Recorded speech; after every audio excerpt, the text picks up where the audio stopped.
আসসালামু আলাইকুম। Hello everyone, সবাই কেমন আছেন? আশা করি সবাই ভালো আছেন। তো আমি যাচ্ছি বাংলাদেশ স্কুল কলেজ সাহাম। এখানে ডেবিট কম্পিটিশন হচ্ছে। তো সেখানে আমি যাচ্ছি। আর ঈশান কিন্তু আয়ানকে নিয়ে যায়নি কারণ আয়ানের থেকে জ্বর ছিল। যাই হোক, আমি আয়ানকে দেখানোর জন্য নিয়ে যাচ্ছি। আর বাচ্চাদের ব্রেন ডেভেলপমেন্ট হওয়ার জন্য এই ধরনের অনুষ্ঠানগুলো কিন্তু খুবই জরুরি। আর বাংলাদেশ স্কুল কলেজ সাহাম কিন্তু সবসময় এই ধরনের অনুষ্ঠানগুলো করে থাকে। আর ওদের স্কুলের নিয়ম কানুনগুলো আসলে খুবই সুন্দর, সেজন্য আমার খুবই ভালো লাগে। আর আমি কিন্তু এমনি এই অনুষ্ঠানটা কখনো সামনাসামনি উপভোগ করি নাই, তো আজকেই প্রথম যাচ্ছি আর আপনাদের সাথে শেয়ার করছি। আমার কিন্তু খুবই ভালো লাগছে।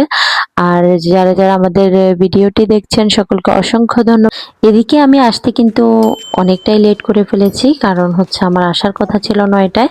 সেখানে আমি 9টায় না এসে আমি 10:30টায় এসেছি। আর 10:30 ওদের টিফিন টাইম এসে গেছে। তো আমি ভাবছিলাম বাসা থেকে কিছু টিফিন নিয়ে আসবো বা কিছু বানায় নিয়ে আসবো। তো পরে আর আনা হয় নাই, আমি অন্য একটা কাজে ব্যস্ত হয়ে যাওয়াতে আমার আর টিফিনটা বানানো হয় নাই। তো আমি এসে এখানে ক্যান্টিন থেকে ওদেরকে একটা বার্গার আর একটা স্যান্ডউইচ নিয়ে দিয়েছি। ওরা সেটাই খেয়ে ফেলছে। আর এই তো, আর ওরা ঘুরতেছে দেখতেছে। আর আমি কিন্তু অনেক এনজয় করছি। বাচ্চারা কে কী করছে সেটা দেখছি। আর এদিকে ডেভিড কম্পিটিশনের জন্য যে সেকেন্ড স্টেপ আছে সেটা হবে একটু পরে। তো সেটার জন্য ওরা জায়গাগুলোকে রেডি করছে আর আমিও সেগুলা দেখছি। আর এগুলাকে এনজয় করছি। আমার খুব ভালো লাগতেছে। আর আজকের ডেবিট কম্পিটিশন আমি কখনোই দেখি নাই, আজকে প্রথম দেখছি। তো যেরকম প্রথম দেখেছি সেরকম আমার খুবই ভালো লেগেছে। আমি আশা করি আপনাদেরও ভালো লাগবে। সবাই ভিডিওটি এনজয় করেন।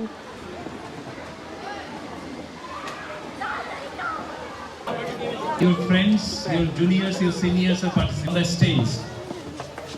Now the first speaker from the opposition team, Nazifa Alam.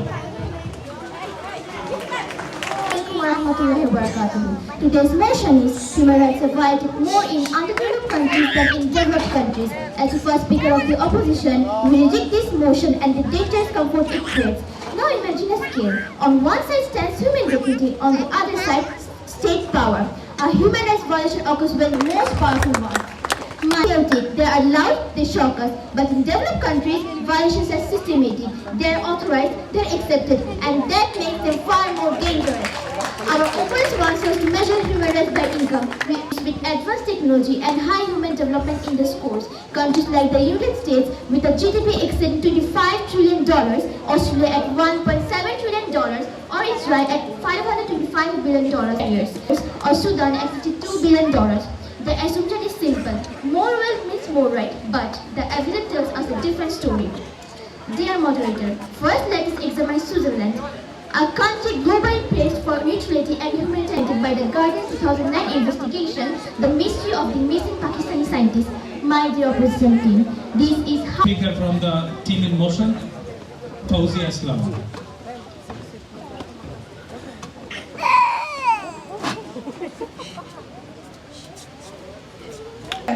Of the justice vanishes in the air. Respected principal sir, honorable chairman sir, teachers, with the best majority coming from under different regions like to safety and food.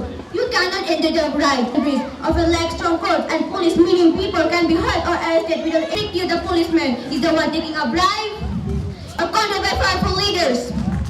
The upper is a bear. That is the difference between the fluid কবি কাজী নজরুল ইসলাম বলেছেন হবে শান্ত যেদিন ঘুরপিড়িতের কদল role আকাশে বাতাসে ধনিবে না. Now my question to my opponent. Do you agree that a lack of stable government is the primary reason why human rights fail? And if so, how can you argue that underdeveloped countries don't suffer more?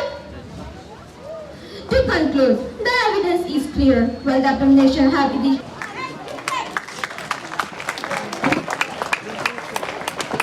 more violated in underdeveloped countries because injustice does not carry a passport, oppression does not check GDP, and quality does not wait for development. Let me state our position with absolute clarity. Excused. The proposition offers a comfort. Violations are institutionalized. One screams, the other whispers. Let us speak in terms of famine or poverty. They also include mass surveillance, racial profiling, labor exploitation.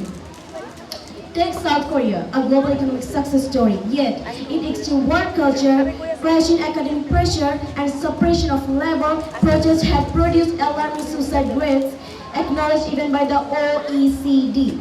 Rights are not taken by guns, but by expectations, not by force, but the fear of falling behind.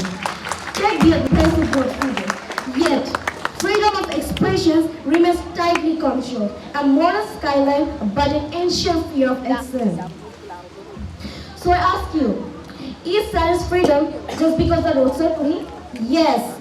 Countries like Sudan or Venezuela face visible crisis, conflict, instability, and inflation. But these are not failures of morality alone. These are failures shaped by colonial histories, proxy politics, and global economic dependency. And here lies the uncomfortable truth. There's the weapons, the intersections, the extra resources, and then the issue reports.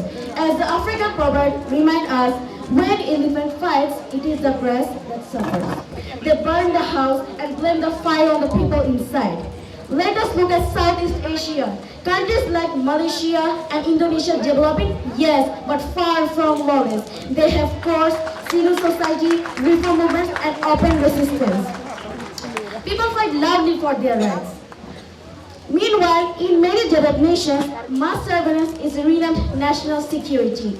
Police brutality is defended as procedure, discrimination hides behind paperwork and policy language. Same violation, better vocabulary. Here's the truth, my opponents would rather you not hear. In poor lands, chains are iron and loud. In rich lands, chains are legal and proud. One piece instincts, the other in force. Both lose rights in different source. So no human rights are violated more in undeveloped countries. They are violated differently. In undeveloped nations, injustice is wrong. In developed nations, injustice is refined. One is punished, the other is normalized. Before I conclude, ask yourself, if developed countries were truly respected more, why are whistleblowers imprisoned instead of protected? Why do minorities still have to protest to be heard? Why does injustice so often depend on power, not principle? As Martin Luther King Jr. warned us, injustice anywhere is a threat to justice everywhere. Human rights are universal, violations are universal, but hypocrisy. Ladies and gentlemen, as my opposition team said that, is forcing workers to choose between starvation and unsafe labor not a direct violation of human low-income workers often outsourcing danger to poor nation. Thank you. Thank you, Samiha. Wonderful, enthralling. As I was giving one bounce after another. So let's see how the third speaker from the team in proposition, Arif Tool, handles the bounce. I am Arif Islam from class 9. Today I stand firmly in favor of the motion that human rights are violated more in underdeveloped countries than in developed countries. Respected opponent, I would like to remind you that poor does not mean underdeveloped and rich does not mean developed. The human right, it is a basic right that every human being deserves. But sadly, in many underdeveloped countries, this right only exists in paper. उठो उठो रहा उठो